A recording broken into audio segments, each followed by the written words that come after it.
મિત્રો ડૉક્ટર ઉદયસિંહ ચૌહાણના સપ્રેમ નમસ્કાર। आज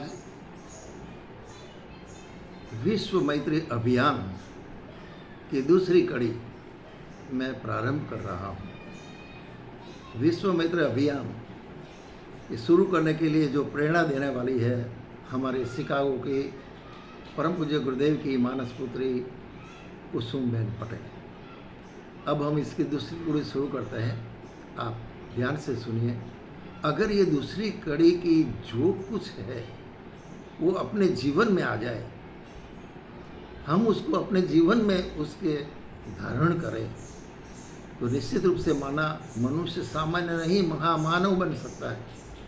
और महामानव बनने के लिए क्या करना चाहिए, आइए हम इस बात पर।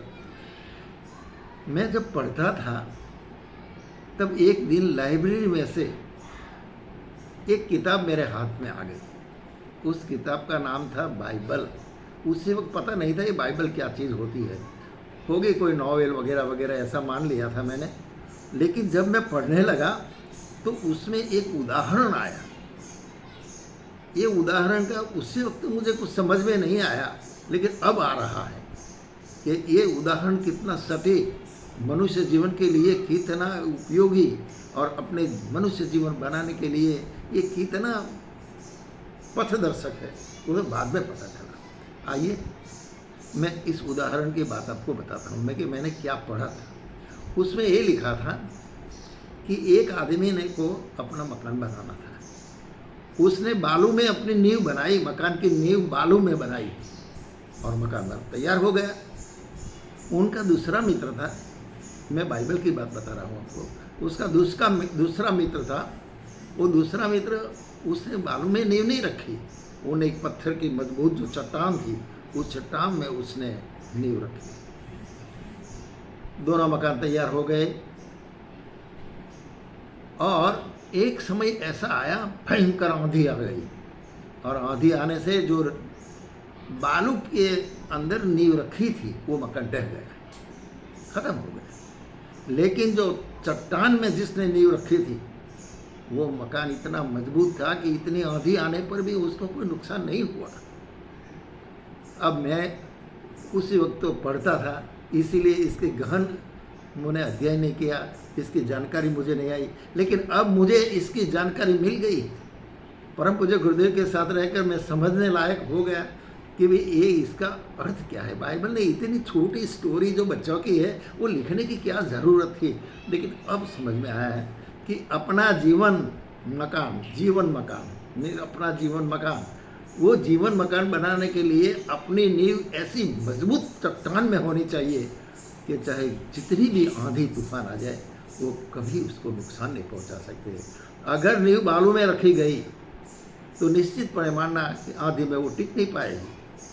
तो ये बालू की नींव क्या होती है, अब समझ में आया कि बालू की नींव माने मनुष्य जीवन के अंदर जो दोष दुर्गुण, अमानवीयता और अप्रामाणिकता, न जाने कितने ही दोष दुर्गुण से वो अपना जीवन संस्कार बनाता है। और ये कुसंस्कार जो इनके जीवन में होते हैं और वो जो अपना जीवन बनाता है, तो निश्चित रूप से मानिए कि उसके जीवन मकान की नींव उसने बालू में रखी है, बालू में रखी है। अब जो आदमी ईमानदार है, प्रामाणिक है, मानवता है, आत्मीयता से भरा है, मैत्री से लबालब इसका हृदय जो भरा हुआ है, वो आदमी जब अपना जीवन बनाता है, इतना श्रेष्ठ बनाता है, इतना प्रामाणिक बनाता है कि ये पत्थर की चट्टान में जो मकान बनाया था वैसा मजबूत जीवन मकान बन सकता है। वो चाहे कितनी आंधी तूफान आवे कभी गिर नहीं सकता। ये बात इसमें रखी, ये समझ डाली थी उसमें। हमें भी हमारे जीवन मकान में 4 पत्थर ऐसे रखने हैं, 4 पत्थर। अगर जिस व्यक्ति ने ये 4 पत्थर रख दिया अपने जीवन मकान में, अपनी नींव में, तो निश्चित रूप से वहाँ से सामान्य नहीं रहता, वो बहुत आगे बढ़ सकता है। तो उस नींव का पहला पत्थर जो मजबूत है उसका नाम है करुणा। विश्व में जितनी भी व्यक्ति है सब में करुणा होनी चाहिए। जिस व्यक्ति के जीवन में करुणा नहीं, वो व्यक्ति कभी विकास नहीं कर सकता, वो आदमी पीछे ही रहता है। उसको आगे बढ़ने का कोई चांस नहीं। सबके हृदय में करुणा का भाव होना चाहिए। प्राणियों में, पशुओं में जो करुणा होती है, आपने देखा होगा, बहुत सारे उदाहरण आपके सामने होंगे। तो ये करुणा से लबालब हृदय जिसका है, वो आदमी उस पत्थर से अपने जीवन में बहुत सारी प्रगति कर सकता है। उस नींव का दूसरा मजबूत पत्थर है परिश्रम। कुछ आदमी ऐसे होते हैं, बहुत ढेर सारे पैसे आ गए, अपने बाप दादा की संपत्ति आ गई, आलस में जीवन काट दिया। वो आदमी नहीं, पशु है, उसके जीवन में परिश्रम नहीं है। वो आलसी आदमी क्या कर सकता है, कैसे आगे बढ़ सकता है? कभी आगे नहीं बढ़ सकता। वो ध्यान में रखना, परिश्रम अपने जीवन मकान की बराबर नींव मजबूत करने के लिए परिश्रम की आवश्यकता है।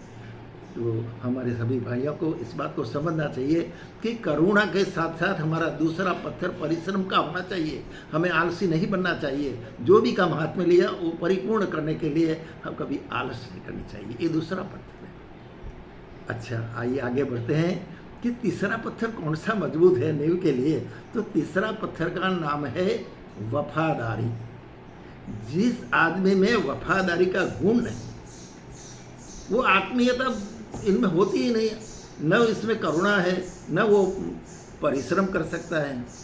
आलसी आदमी परिश्रम नहीं करेगा, करुणा भी उनमें नहीं होगी, और वफादारी तो होगी ही कैसे? और जब वफादारी नहीं तो पर विश्वास कौन करेगा? वफादार आदमी जो होता है उन पर सभी लोग विश्वास करता है, तो उसके मार्ग में कभी कोई कंटक नहीं आता, उसका मार्ग बिल्कुल सरल हो जाता है। इसीलिए ये नींव का जो पत्थर है तीसरा, इसका नाम है वफादारी। हमें सबको वफादार होना चाहिए। किसी भी चीज़ से अगर वफादारी कर दी, वो चीज़ अपनी हो जाती है। हम मनुष्य के साथ वफादार रहे, मनुष्य अपना हो जाएगा, अपना मित्र हो जाएगा, अपना आत्मीय हो जाएगा, हमारे काम में लग जाएगा, हमारे मार्ग में रोड़ा नहीं बनेगा। वफादारी। और सबसे इम्पोर्टेंट बात ये है, चौथा पत्थर सबसे मजबूत नींव में रखना चाहिए हर एक को। इस पत्थर का नाम है चरित्र। अगर चरित्र गया, आदमी बेकार हो गया। जिसका चरित्र नष्ट हो गया, वो आदमी आगे बढ़ ही नहीं सकता। उनको मान सम्मान न मिलेगा, वो आगे नहीं बढ़ेगा, मान सम्मान नहीं मिलेगा, वो महामानव तो बन ही कैसे सकता है? चारित्र बहुत इंपॉर्टेंट चीज़ है। अंग्रेजी में एक कहावत है कि इफ वेल्थ इज गॉन, अगर आपके पास संपत्ति है वो शायद चली भी जाए, नथिंग इज गॉन, कुछ नहीं गया। लेकिन याद रखिए, इफ हेल्थ इज गॉन, अगर आपकी तबीयत खराब हो गई, आपका स्वास्थ्य बिगड़ गया, तो मानना कि कुछ गया, हमारे जीवन में से कुछ गया। तो if health is gone, something is gone. But if character is gone, if character is gone, everything is gone. जब व्यक्ति अपना चारित्र गंवा देता है, जब व्यक्ति चारित्र के साथ चल नहीं सकता, जब चारित्र के सामने सब लोग उंगली करते हैं, तो निश्चित रूप से मानना एवरीथिंग इज गॉन। इनके लिए सब कुछ खत्म हो गया, इसका लाइफ खत्म हो गई, इसका ढह जाएगा मकान, वो जीवन मकान बना ही नहीं सकता। अगर बनाया तो आंधी तूफान में ढहने में कोई देर नहीं लगेगी। मित्रों, ये चार बातें बिल्कुल याद रखना, ये बाइबल की है, मेरी नहीं है। और परम पूज्य गुरुदेव यही तो सिखाया है कि बेटा करुणा का भाव रखो, साथ में परिश्रम करते रहो, वफादारी के सबके साथ वर्तन करो, और चारित्र को कभी मत गंवाओ। अगर ये चार नींव के पत्थर हमारे जीवन मकान में आ गए, तो मित्रों याद रखना, आपका जीवन बन जाएगा, आपका मनुष्य जीवन सार्थक हो जाएगा। हम चाहते हैं कि हमारा विश्व मित्र अभियान और आगे बढ़ने वाला है। बहुत सुग्न पाठक लोग और लोग जो सहानुभूति वाले हैं, और बुद्धिजीवी वर्ग है, बौद्धिक वर्ग, और जो गुरुदेव के साथ जुड़े हैं, ऐसे बहुत लोग इस मिशन में विश्व मित्र अभियान से जुड़े हैं। और हमारी एक एक बातों को बहुत ध्यान से सुनकर अपना जीवन किस तरह से बनाना, महाकाल का जो पुकार है उसके साथ किस तरह से जोड़ना, वो समझ जाते हैं। आज की बात समाप्त करने से पहले मैं अगली तीसरी कड़ी आपको सुनाऊंगा, वो भी आप ध्यान से सुनना। अगर ये अच्छा लगे तो ये मेरा नहीं है, ये बाइबल की बात है, ये परम पूज्य गुरुदेव की बात है, ये महामानव की बात है। अगर इसको जीवन में धारण करोगे तो कोई नुकसान नहीं है, आपके जीवन मकान के नींव मजबूत हो जाएगी, ऐसा मुझे आशा ही नहीं, संपूर्ण विश्वास है। आइए आज की कड़ी हम यहाँ पूर्ण करते हैं। आप सभी ने खूब शांति से मुझे सुना, आप सभी का खूब खूब आभार, आप सभी को प्रणाम, उदय से का प्रणाम।